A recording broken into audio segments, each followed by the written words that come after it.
శ్రీమన్నారాయణ భగవద్బంధువులారా, ఇది పరమ పవిత్రమైన మాఘమాసం. అఘము అంటే పాపం అంటారు, మా వద్దు అని అర్థం. పాపాన్ని రానివ్వని గొప్ప మాసం. అలాగే మాఘము అంటే మఖము అంటే యజ్ఞము అని అర్థం. యజ్ఞ సంబంధమైన గొప్ప మాసం.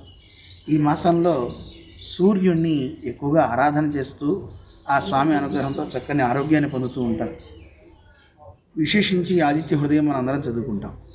వేద విద్వాంసులంతా కూడా వేదంలో ఉండే అరుణం, మహాసౌరం, త్రిచ ఇలాంటివన్నీ పారాయణ చేస్తూ సూర్యుడి అర్ఘ్యప్రదానాలు చేసి అందరికీ ఆరోగ్యప్రదమైనటువంటి ఆ తీర్థాన్ని అనుగ్రహిస్తుంటారు. అలాంటి గొప్ప మాసం.